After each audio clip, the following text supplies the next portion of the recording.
Welcome to the Croatian capital Zagreb for this new edition of the interview on France 24. Next year, on July 1st, Croatia will become the 28th member of the European Union. What will it mean for Croatians? What will it mean for Europeans? My guest today is the newly elected Prime Minister of Croatia, Zoran Milanovic. Thank you for being our guest on the interview on France 24. Now, you were elected, your Social Democratic Party was elected in a general election in December. You defeated the Conservative Party of former Prime Minister Jadranka Kosor. You vowed to fix Croatia's ailing economy, to boost employment. Unemployment has soared to 17%, of course, in your country. And next year, you will join the European club. Now, as the EU is going through an almost existential crisis, why is it so important for you to join the EU? First and foremost, hello. Look, if it were 10 years ago, it would have been a sea change. Now all we are praying for is a calm sea and a calm high seas. We shall see. It's our natural environment. We think both Croatia and the EU will benefit from our membership. Of course, it will not create a sea change for Europe itself, or herself, because we are small, I should not dare to say minuscule country, but close to There are smaller nations than Croatia, yes, 4.5 million the people. The thing is that as a small nation, in the category of the higher middle income country, we're being kind of cursed for the last 4 centuries of never crossing that threshold of the high-income countries.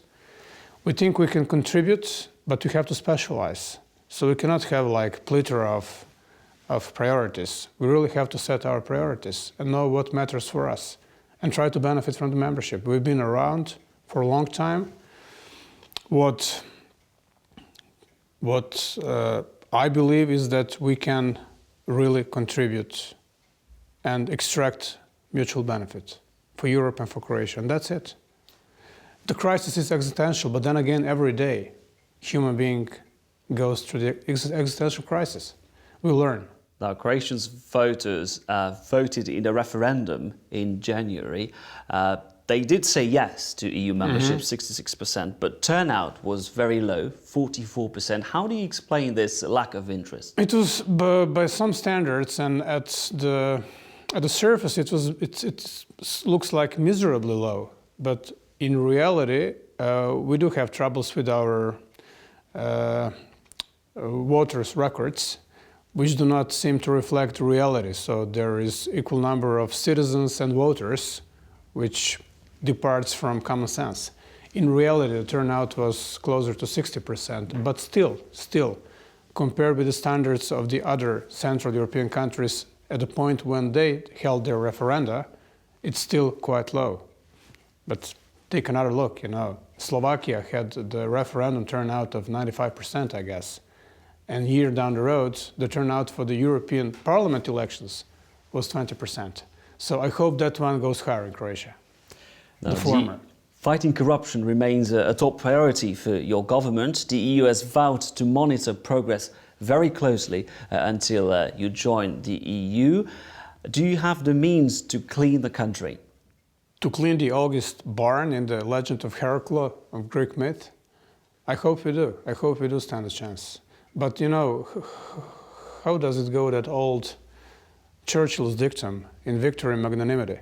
So once we have won the elections, I rarely, if ever, make comments on the preceding governments and the travails. But how can you make sure this kind of scandals don't happen again in the future? Well, those scandals were momentous by historical standards, so I'm sure it will never ever come to pass. I think we, as a society, we can draw on the lesson. Now, speak of myself as a decent and honest politician.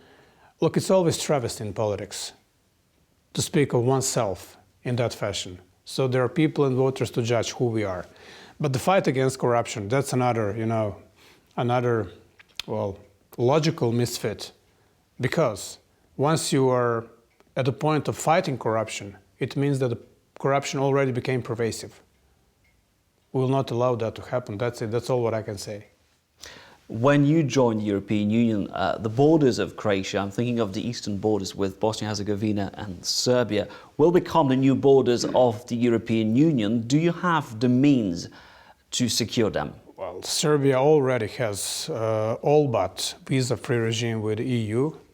Bosnia is likely to follow the suit. So I don't see any existential problem for the EU for that matter. But of course, we're going to play by the rules. Playing by the rules, strict application of the rules was one of the dictums of our campaign. It's Schengen, and I have no fears whatsoever. Because you said that you want to join Schengen as early as in 2015. Now, as you know, there's a very heated debate among EU leaders about the future of Schengen. Nicolas Sarkozy recently said that he wants to completely overhaul the system. He says it's not working. Aren't you worried that you will find yourself in the same situation as Bulgaria and Romania, finding it very hard to join the Schengen free border regime?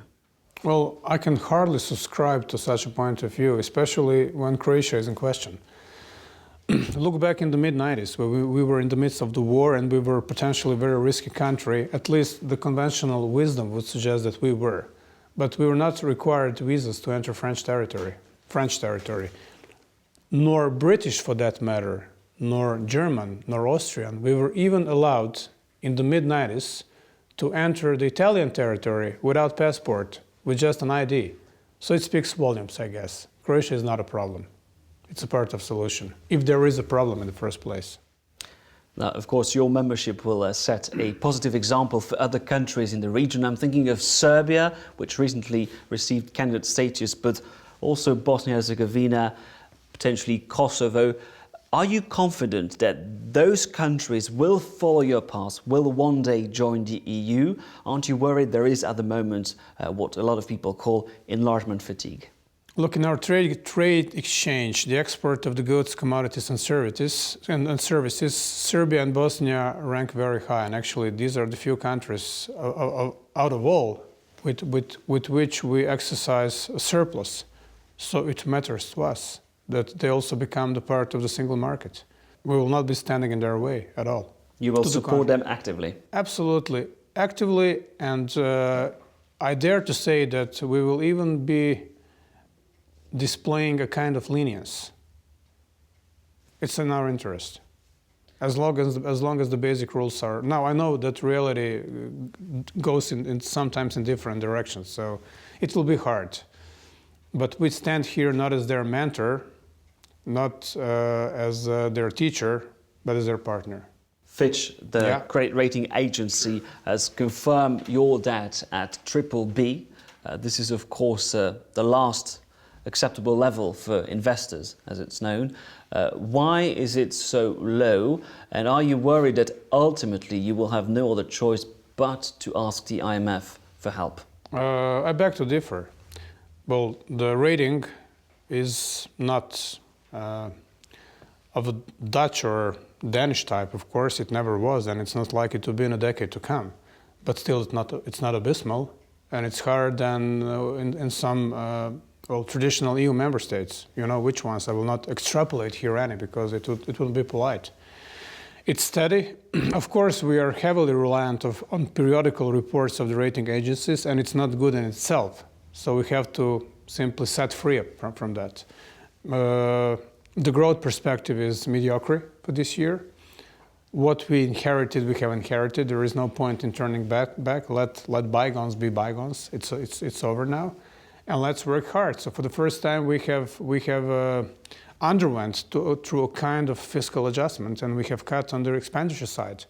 Nobody ever did it before in Croatia. Croatia debt level, especially public debt level, is on the brink of becoming toxic. It reached the point of 60%. It's high, but it's not abysmal again.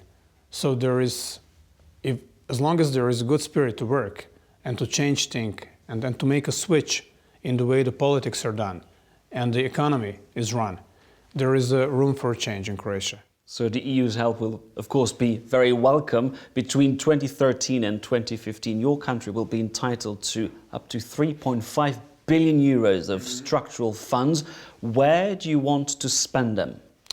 Regional development, rural development, and first and foremost infrastructure, railroads, connecting our biggest and the best positioned port of Rijeka to the Central Europe. It will take altogether billions of euro. In Croatia, it's a big money, it speaks volumes for us. But you mentioned the word entitled. So as long as Croatia is relying solely on the international and other entitlements, it will not bode well for us. We have to change that. And my last question. It's a small country, it's very mobile, flexible, with a good tradition in manufacturing, good position, strong tourist industry, and the politics and politicians that are ready to change the country. Not abruptly, not violently, but yes, we're determined to do so. In line with EU sanctions, your government has decided to cut business ties with Syria. Your big oil company, INA, had a lot of business interest in the country. Where does the situation stand these days? Well, you put it well. It has interest, big time. And again, for the country of Croatia's size, those interests, I will use that phrase again, speak volumes. The revenues and the profits from the Syrian gas fields amounted to $600 million, I guess, annually. It's a big money. So we have to cut on that. Full stop. But so Croatia... That's the price. That's the cost of the game. But you can guarantee that Croatian companies are no longer doing business with Syria? Oh, let me put it this way. Can the EU guarantee that once the conflict is terminated, they're going to get their contract back? That's what we count on, as well as the British companies do. Zoran Milanovic, newly elected Prime Minister of Croatia, thank you very much for talking to France 24. Thank you for watching our edition of the interview from Zagreb in Croatia. Please stay tuned on France 24 for more news.